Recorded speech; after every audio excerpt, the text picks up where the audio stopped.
today to, wow, this is our first ever. This is hard to imagine. We've been talking about this for 18 months? About 18 months, yeah. I'm sorry, my apologies. My name's Efren. This is my co-host. His name is? Ellison. What's up, guys? Welcome to Dose Chais. This is a podcast about, a podcast for everyone is what our slogan was, but we're going to pretty much talk about the way the world is, sports, entertainment, music, whatever we feel like talking about. This one, I think we're just going to get into a discussion on the way the world is today in July. I don't know when this will probably come out in a week or so, give or take. But just a little background on myself. My name's Efren. Here in the United States, I just recently turned 46, so I feel old. I know a lot about a little things because, I know a little about a lot of things, like Gemini. So I enjoy entertainment, music, and stuff. Ellison and I, we know each other from just social environments. So we're kind of sort of getting into those things. And him and I, we always have a good rapport talking about stuff. And we run the gamut on anything. When we were doing a planning episode a week ago, we talked like 2 hours of just, I don't even know what the topic was. I think we ran the gamut from presidential stuff to Supreme Court stuff, elections, media, sports. We talked about everything. Movies. Yeah, we talked about everything. So, I have a son. I've been married now for 22 years, and I just enjoy living life and having fun. So that'll be a little bit about me. And I'm sure the further we get along something, you'll know more about how I think of something or view the world a certain way or whatnot. But that's me. I apologize. I say whatnot way too many times, so I'll try to find a better word than whatnot. So what's up? I'm Ellison Cooper. I'm an educator. Students would tell you I'm also a learner because I just love being in an environment where I can pick up information and then share that information in a manner that people normally seem to enjoy it. I'm originally from Chicago, Illinois. Been in North Carolina now for 10 years. Nice. Father of 4, husband of just 1. Celebrated my 18th wedding anniversary later this month. Really enjoying living currently. Life is good. I'm always telling people when people are panicky about the state of the world, I'm like, this is nothing new. I mean, every part of recorded history talks about panics and disasters and the human spirit and the way we recover. So no anxiety about the current world. I do enjoy it, though. I feel like if you're bored in this time period, you're not paying attention because every day it's a new curve to the story. So it keeps it very interesting. So that's me today. Tomorrow might be different, but that's where I am today. Yeah, we were laughing when we were trying to come up with a subject to talk about the very first episode and just the way that the world is as a whole. Our plan is to probably put these things out a week at a time, so we'll try to stay as current as we can just so we get the latest topic out there. I know the one thing that's been big in the media is just the way the election is going to be, the way the current structure of the government is. How does that affect the world? I know, like my wife, I had to talk her off the ledge yesterday. She was so panicked with, I can't believe the Supreme Court. I was like, well, you can't be surprised by how it was. I mean, I know, Ellison and I, we've spoken about, if you don't know history, you're doomed to repeat it. And that feels like there's a lot of things that coincide with, we've seen this movie before. Yeah, several times. And I mean, it's a remix, but it's a similar story. And like a decade ago, I think the whole country had a fear about activist justices. Yes, this is true. Now that term has kind of settled down because if you pay attention, about 85% of the decisions are like unanimous. So 9-0 decisions. But then we have these bigger cases where it's 6-3 or 5-4. When you think of that 5-4 Dobbs v. Jackson, Mississippi, but then it had that role reversal in it. And it's just one of those things where it's like there are some things that the Supreme Court in the country, most people still agree with. And I probably think it's probably about 90% of the time. Oh, yeah, 100%. And it is like that 10% is where the extremes really battle. But even if you narrow it down, I bet you a consensus of Americans even agree on those issues. Like the big one's always abortion. So do you think the 10% of the people who don't agree with them are the loudest voices? So that's why you hear about that opinion more than the 90% who agree with it? Yeah, I mean, and again, you say it's a repeated cycle. So when people think about the 60s, 70s, you think about the protest movements, right? Oh, yeah. And you see people in the street protesting, but Nixon and Reagan win by large margins in the election, and Nixon called it that silent majority. And again, it's like sometimes you see the people in the streets and they're kind of acting up. And I think when you think about it in the 50s, 60s, early 70s, today we look back on them and we think about, man, Martin Luther King and young people protesting Vietnam, and you think this is all good. But then when you look deeper into the King stuff, it's like, whoa, Martin Luther King's approval ratings when he was on Earth were pretty low. Then you look at things like letters from the Birmingham jail, where King is calling out clergy who are saying, oh, he's an agitator. You think, oh man, I think we're seeing like the good side of the civil rights movement. I think the entire civil rights movement was a good thing, but not all Americans did. So Oh, yeah. I think in retrospect, we always go, well, most Americans were okay with this. It's like when you look at the Poland, and Poland is America's such a young country, you can even go back to the Civil War and see people who are like, well, I think slavery is bad, but I don't want it ended. Yeah, yeah. And it's just one of those things where you go, it's interesting because today, again, I think we see a lot of the activists and they speak and people, they get a bigger microphone and social media. Yeah. And social media is a big one. I can only imagine what the world would have been like you referenced, Reagan and Nixon, what the world would have been like if they had had a way to better connect like social media does. And it's almost like a double-edged sword. It's great to have because people can voice their opinions, but then it's bad because you get so much disinformation. And, it's good because people can rally together for a big cause. They can all, go protest and do, voice their opinions. But then it's bad because you get so much misinformation. Like I said, that 10% sometimes is the loudest voice you hear, which sometimes isn't always the right one, isn't always the best one for the country. But And Elon Musk is controversial, right? he is, very much so. But X or Twitter, whichever one you prefer, they have taken steps the last couple of years to clean some of it up. I've noticed lately somebody will post something that's inaccurate and they will do those community notes and correct it. Yep. And then the other thing that I've noticed lately is if you go into a comment section, it will say, here are the comments, and then at the bottom it will say 100 more that are probable spam. Yeah. And I just think like the bots that get into those programs just to agitate. And again, we don't know who's gaslighting and who's being real.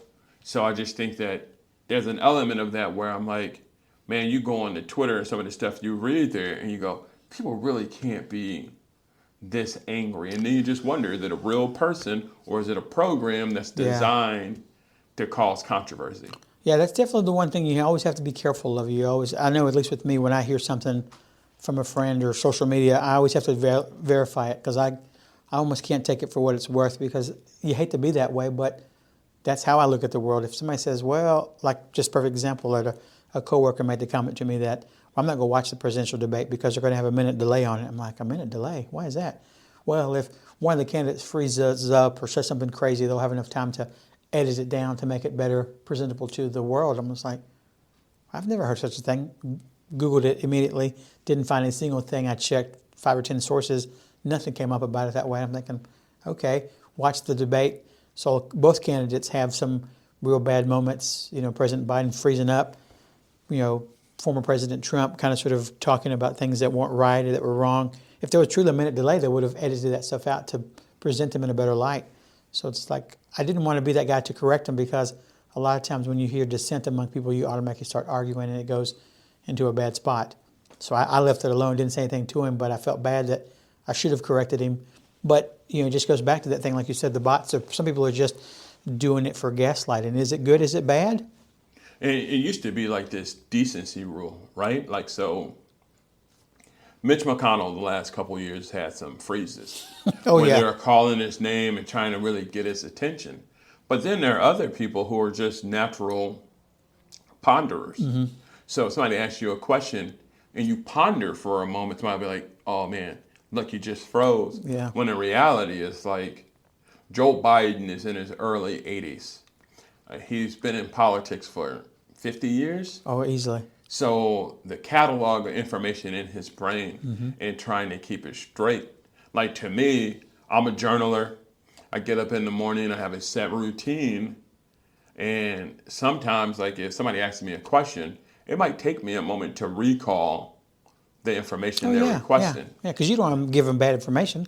Yeah, I mean, so to me, when I watch a debate and I'm like, man, people are like, oh, look how long it takes him to gather his information. I'm like, is that really a bad? I mean, I'm not an ageist at all. I love everybody. But watching that debate, I was really more concerned about the age of both candidates.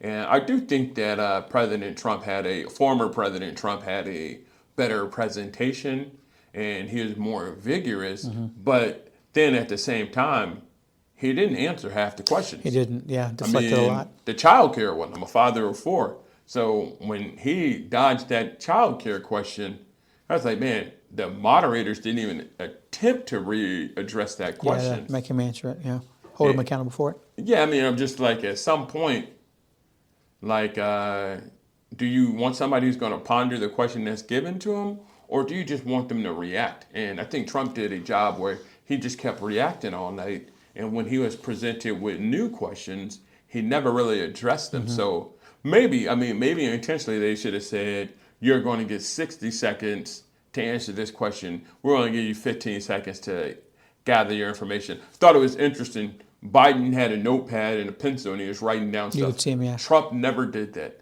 So in some ways, people were like, man, Trump is just that sharp.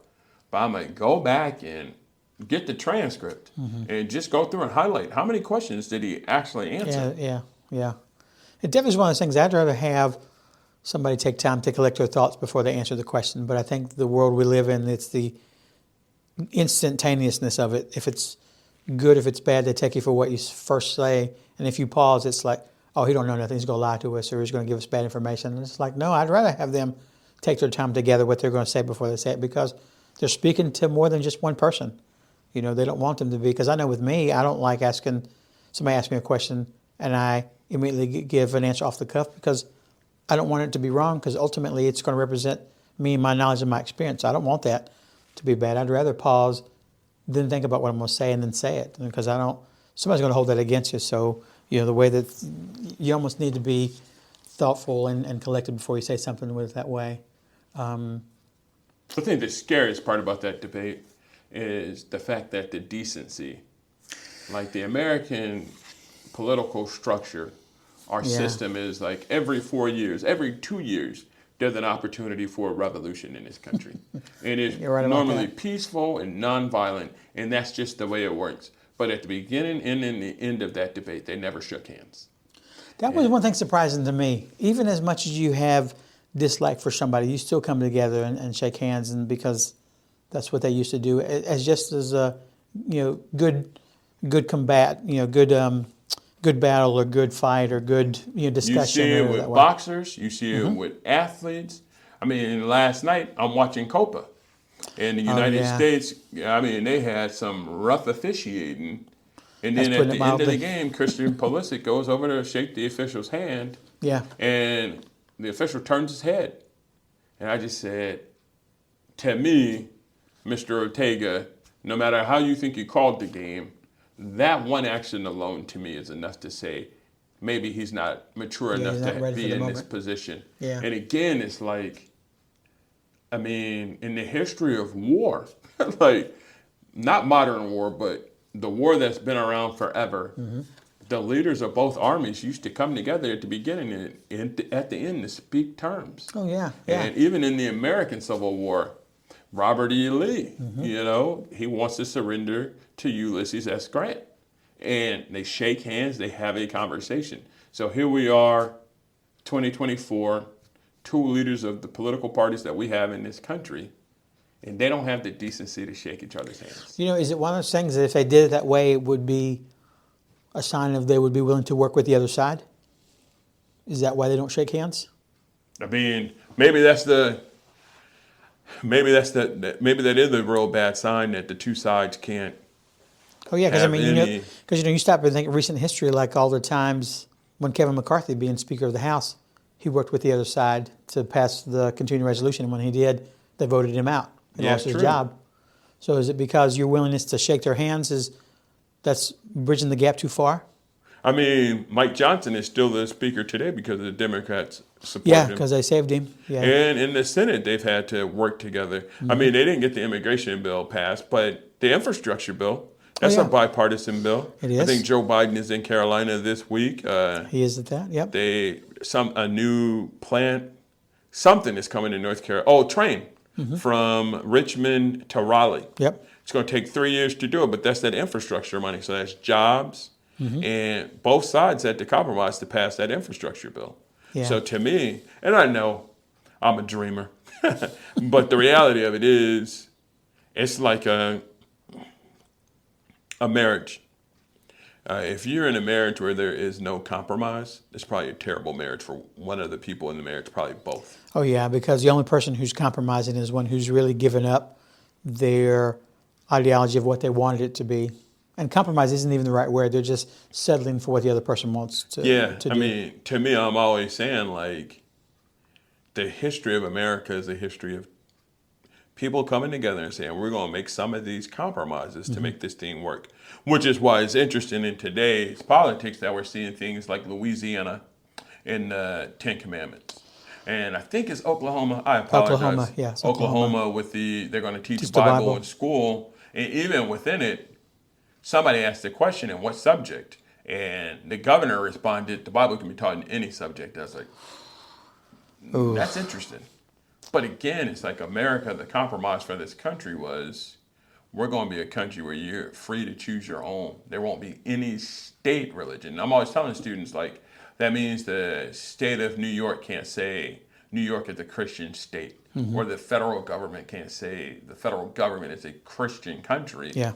But when you say we're going to put these biblical principles on a wall, we won't teach them, but they're there. But they're right next to the Constitution Yeah. and the Declaration of Independence. I do think that is a slippery, slippery slope. Yeah, because I mean, it's interesting because I know with like the Bible, they always talk about, there's never science in there. They don't prove these things. And I know it's always been a big battle back and forth with those people who are people of science trying to find things in the Bible that people who are fans of the Bible, well, that's not in there. So how can it be taught with all subjects? Because you're right, there's a slippery slope on what could be in there and stuff. Because a lot of things that they have in the Bible, they don't really adhere to. Like I'm always thinking of the one about wearing fabrics of, opposing, like you can't wear polyester and cotton together. But I mean, I'm wearing polyester pants and a cotton shirt now. So am I in Stone them. Yeah, I'm not in compliant of that way. And, so just there's a lot of things that you can't really teach, because the country was founded on separation between church and state. There were a lot of people who left the UK over there to do their own thing and whatnot. So it seems like you're almost going backwards. Is that really the right word? Yeah. Regressing almost? Yeah, I mean, Western civilization is a liberal movement. And when I say liberal, the root is liberty. So freedom. So the idea that now we're going to send kids to a school and I do think that the history of the Bible is a history that should be taught. Oh, yeah. But I don't think it should be taught as this is truth. Because I do think that the requirement of faith is you have to believe. So now you have kids who are coming from different faith backgrounds, and you're now telling them, hey, the stuff you've been taught is not true, because here is this truth that I'm going to teach you right next to George Washington, who is an absolute truth that we all know. And I think that's where it becomes dangerous, especially because when you hear, like, with the Ten Commandments, and somebody even said, like, the Constitution was written on biblical principles. I was like, that is just not true. Yeah, there's not. You can't correlate any of those things with that.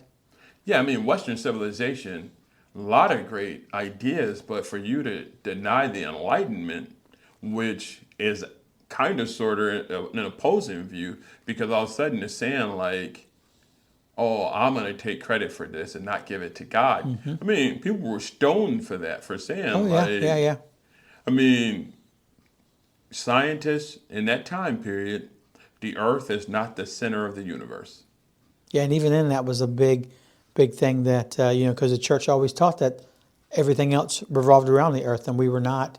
We were the center of the solar system, and it wasn't that way until when it was proven that we were not. They tried to, silence Galileo and all those Yeah, the scientists. sun rotates around the earth. Yeah. It's like, no, this doesn't make sense. So great for us as humanity that those guys put their lives on the line to pursue not even truth, but the scientific method. To say, let us observe, let us study, let us record a history to prove it otherwise. And now to say, here we are in 2024, and we might be reverting back to that old corrupt church of the medieval European times is, Oh, yeah. Well, because you stop and think for all the recorded histories of the Crusades of the world, they were trying to go and spread Christianity around the world because it was a better way of life. But was it though? If they're out killing people because they didn't agree and believe with what they were trying to teach them? agreed. Same thing with like people who are, practices of Islam. If you don't like them, if you speak ill of Muhammad, they'll kill you.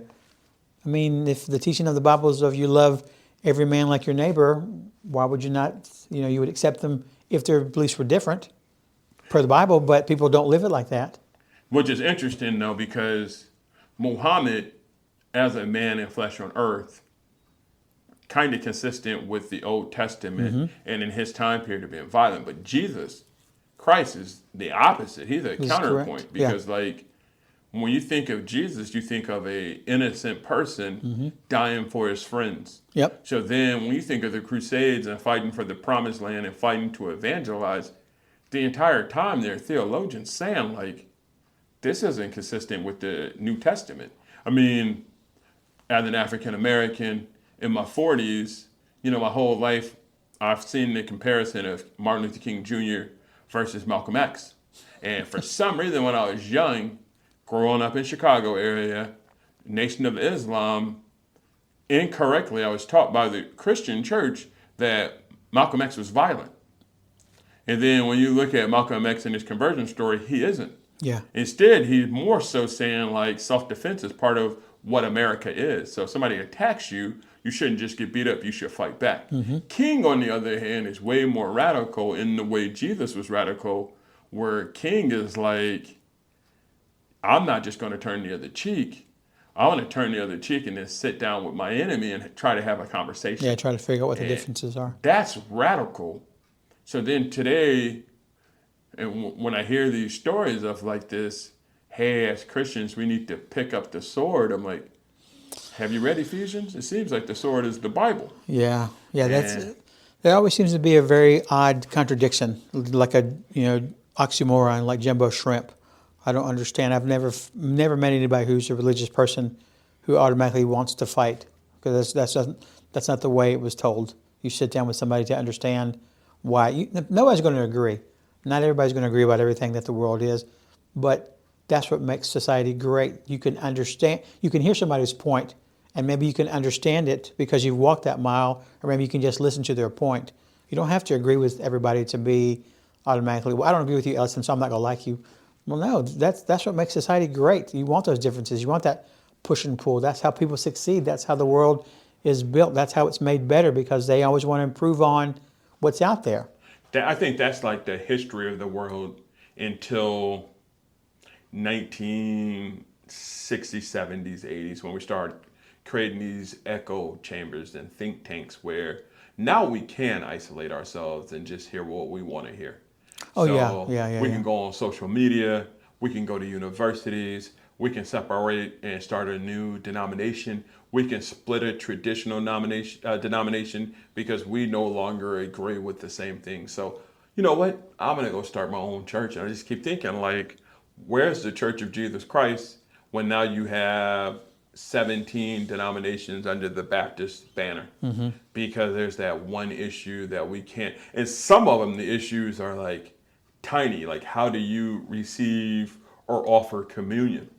And it's like, to me, I say that's tiny, but somebody might listen to this and go, oh, that's massive. You don't understand what you're talking about. So I'll back down on that one. But to me, I'm always like, there was a time period where people would gather around just to hear people from different viewpoints debate and have like this discussion that people are going to walk away and really think about. The American idea is a discussion. It's a spark of who are these people in this new world? Like, are we American or are we a continuation of this European idea set? And what we end up with in America is a totally new system. And it's because of those conversations of saying, what do we want? I mean, I would have loved to, I mean, as a black man, I would not have wanted to be there. But I think to be in a room with somebody like Thomas Paine, who with common sense, it's going to push some of those bigger issues. Like when they're saying all men are created equal, what about those slaves back there? What about the women down the hall? Like, that's the idea of America. But today, it seems like because of social media and because of think tanks and the separations of schooling, we don't get an opportunity to have those disagreements. I would even say with charter schools, our kids don't even get a chance to be in the classroom with people who might think differently than them. Yeah, and I think that's the unfortunateness of it is because people do only go in their own silos. They only get that information from their own sources. I mean, there's a stat, I think people who, follow right-wing media or liberal media, whatever, they don't check the other side. They only get the news from those reliable news sources for them on the right or on the left, and you don't see the opposite side of that way. And then you dig yourself into, well, this is what I believe in. Well, that's great, but you know nothing about why you don't like something. Like I always ever laugh when you see people protesting something, and it's like the man on the street report said, "What are you here protesting? What do you believe in?" "Oh, I'm just here because I'm with my friends." Well, if you don't know what the whole point of being there is, then it's like falls. Think of that Hamilton line. What do you stand for? If if you don't stand for anything, Lincoln, was it Lincoln who said? No, wait. A house divided cannot stand, or are you talking about if you have nothing to stand, you'll fall for anything if you have nothing to stand for. That's from Hamilton, the musical. I don't know who really I knew said it was but from Hamilton. I knew it was from that line, but it makes you stop and think of if you can't make an argument, and it doesn't have to be a bad argument. It can be just like something as simple as, Ellison and I being a sports fan, the whole Michael Kobe thing or Michael LeBron thing. I mean, if you can't even make a simple argument one way or the other for something sports related, something that means nothing to the grand scheme of life, well, you're going to fall for anything. And then for you to get mad of when someone starts pushing you and questioning what you think, well, I'm going to take my toys and go home. It's like, that's not how America is. That's not how the world is. You want to know why people are different. That makes you a better person. It makes you better understand, if you walk that mile, or better interpret what they're trying to tell you, or better relate to humankind. Yeah, I think a lot of people have tagged out of that though. So it's like now, so our politics have gotten, the only time you see people debate are on TV.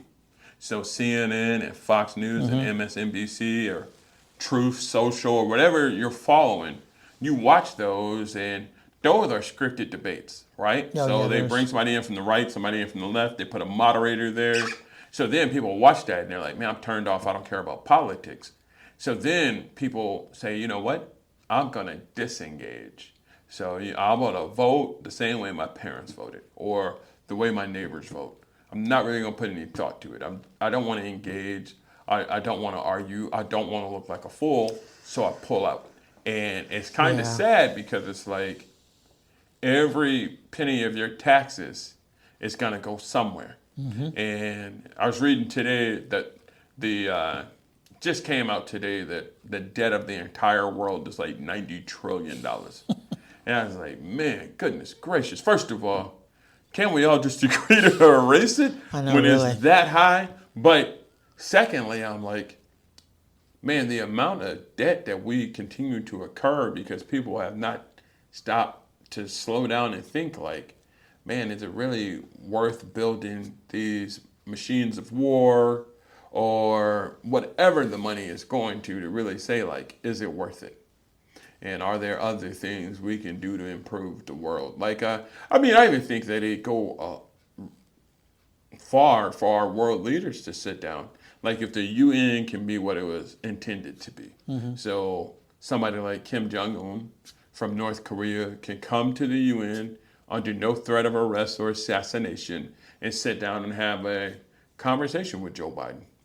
and say, hey, this is what we're doing here. This is what you're doing there. This is where we keep getting it wrong. How can we find a center place? Zelensky and Putin.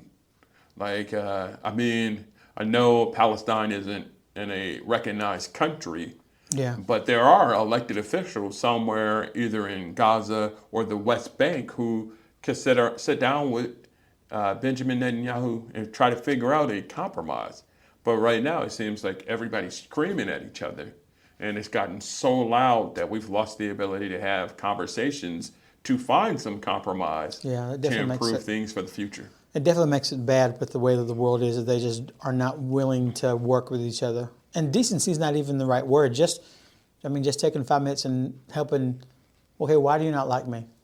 It's just simple as that Yeah. can spark a greater conversation. And I just don't think people are willing to do that anymore because the world has shifted for some unknown reason, at least unknown to me.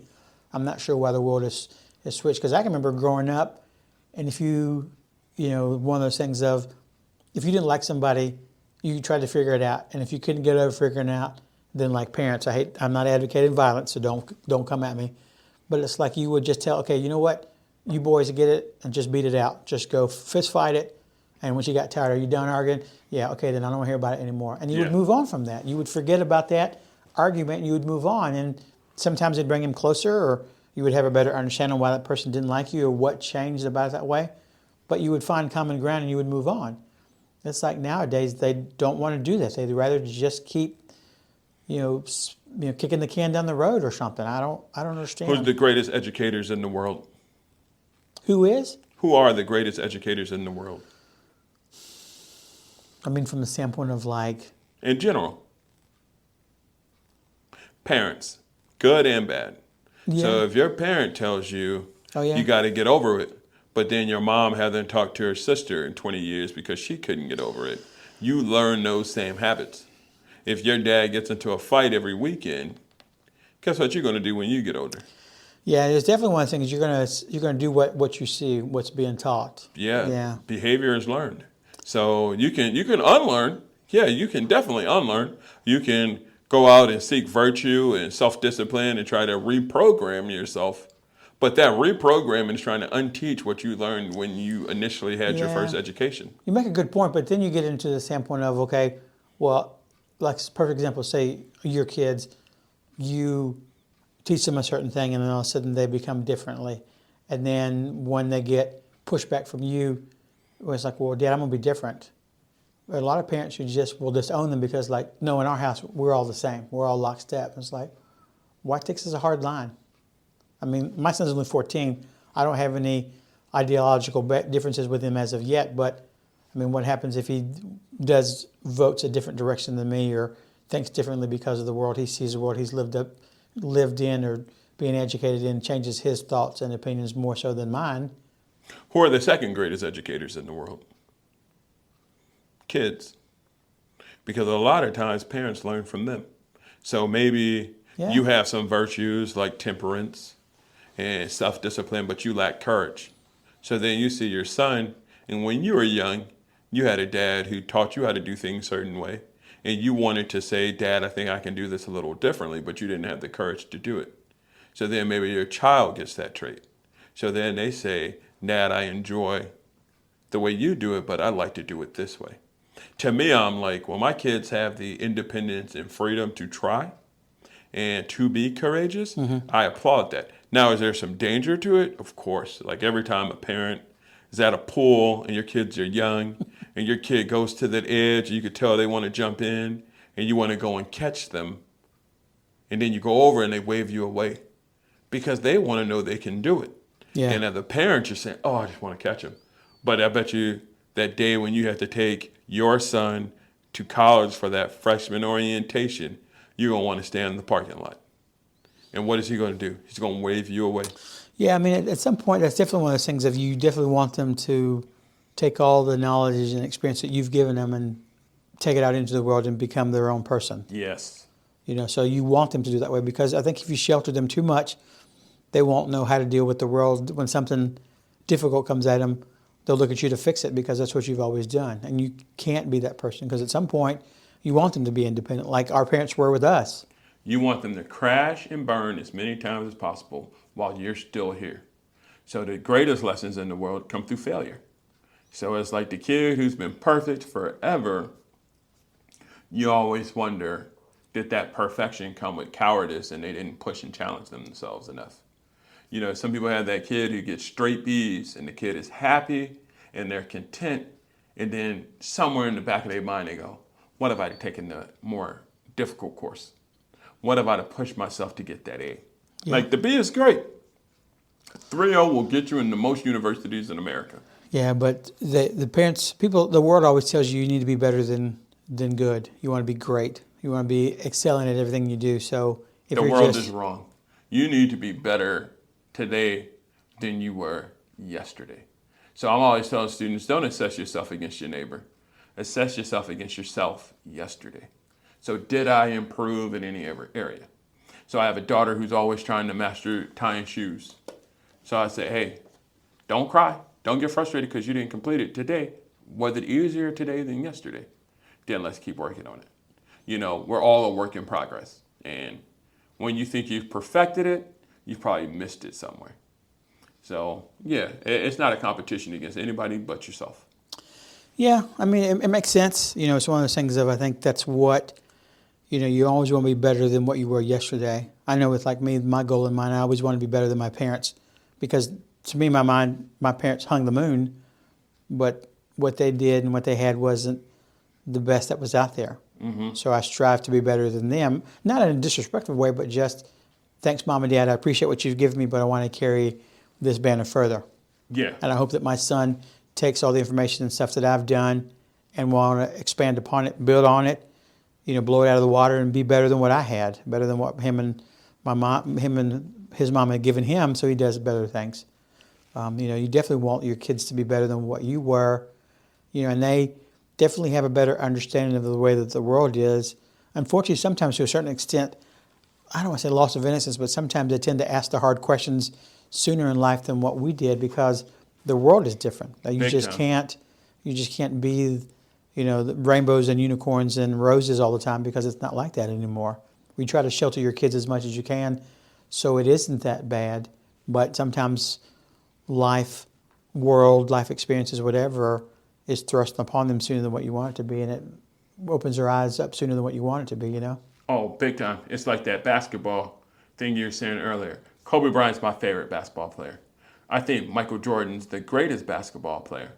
But I think that if Kobe and Michael played one-on-one, I think Kobe'd have a good shot to beat him because Kobe was able to learn Michael's game and add to it. So Kobe has elements of his game that Jordan never had. Oh, yeah, true. Because progress works that way. So it's like today, I mean, can you imagine 100 years ago if you had a time machine and you landed today and they see all these people talking on the phone? Some people have phones in their hands. Some people have AirPods in their ear. Some people are talking. I mean, could you imagine if you were in a community without technology and all of a sudden you're seeing somebody in a car yell at somebody? Oh, yeah. Yeah, Or self-driving Teslas, hands off the wheel, and you're seeing them park themselves. Like, your mind would explode. Yeah, I can only imagine. I remember just like watching Back to the Future, and whenever that year came out, and they were talking about 2005 having flying cars and the flying skateboards and stuff. Oh, the world's going to be great. And 2005 came and went, and we're nowhere near than those things and went that way. But yeah, I can only imagine what people's lives would be. You know, people would be blown out of the water from coming in. Wait a minute, this is not the way we thought the world was going to be like when we designed these things 100 years ago, whatever. And even for us, if we went into the past, how much easier we would think the life that they would have it that way. But it was really difficult for them to be with where they are now. Oh, big time. Yeah, I mean, even just the fact that the world has exploded in population. So imagine 100 years ago, you live in a town with 200 people. Somebody says, hey, on the whole earth, there's 22 million. You're like, what? No, there's 200 people here. And today we're on a planet with 8 billion people. And because of the technology we have, somebody gets a cold on the other end of the earth, within 6 months we might have another pandemic. It's just interesting how that has progressed so quickly. And I always say, you watch the Jetsons and all the technology they were predicting they were going to have, and then you think about the technology we have today. we are just as advanced, but just in different ways. So like the internet, we have conversations with people. I mean, in this room right now, there is something connecting everything that is invisible, but is strong enough to carry my conversation to the other end of the world and to the International Space Station if we chose, off the Earth. So in some ways, it's like we're not living up. I mean, unless you live in Tokyo, because what they do with their technology over there is incredible. Yeah, But yeah. it's just interesting how different it looks, but still very much advanced. Yeah, it's definitely one of those things of, I'd be curious to know where the world will be in 6 months' time, or even, you can't even do years anymore because the world changes so much, changes so drastically within 6 months. You can't think of, I can remember even, like, I don't know, just like any, take any major historical, event and stuff with that way. People, when they woke up the day, I remember being young enough and watching the space shuttles take off and how much promise the world had with that going up and the teacher salary ride going up and something like that happened. And you didn't know going into it that the world was going to be that catastrophic, that event that day. But it changes so quickly.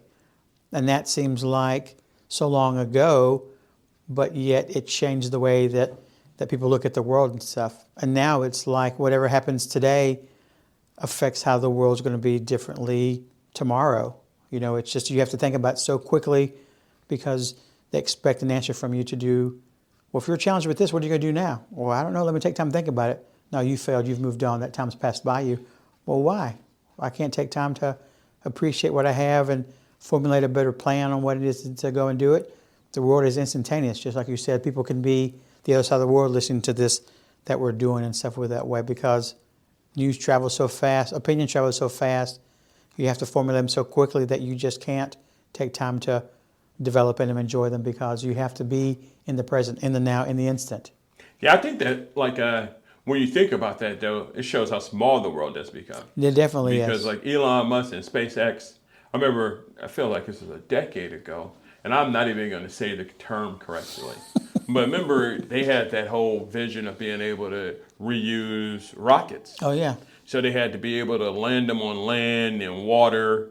And remember, there was the first couple of times they tried it, they tried to re-land them somewhere, ended up failing terribly. But I remember at one point, the conversation is they attempted something and they didn't have correct information. So then other aeronautical engineers were able to contact them and say, hey, have you thought about doing it this way? So then the world becomes small because now the error is so big that everyone can see it. Yeah. And then other professionals can contact them and say, hey, how about we try it this way? Could you imagine if Columbus would have had the technology like, yo, man, hey, I think you're in the wrong location. Your GPS is off. You got to adjust that and go to the south a little bit more. Maybe. Yeah, how much differently would the world have been if we had not had those happy accidents that they refer to it that way? No, the explorers who thought they were somewhere and ended up somewhere completely different and finding new worlds. But if they'd had the technology, hey, man, that's not due west. You're going the wrong way. Random chaos. I love it. Yeah. Yeah. So we'll leave you with this thought because this is a good song when you made the comment about, be better today than what you were tomorrow. I'm a big fan of Jay-Z. He's got a great line in one of his songs called, may the best of your todays be the worst of your tomorrows. Yes, sir. I'm forever young. It's one of those things that what we did today might be the best thing ever, but let's make tomorrow even better than what we did today. Love it. All right. Thanks again for enjoying. Rate, review, pod, save, stars, or whatever it is we got to do on this thing. This is Efren. This is Ellison. Signing off. See you guys next time. Deuce.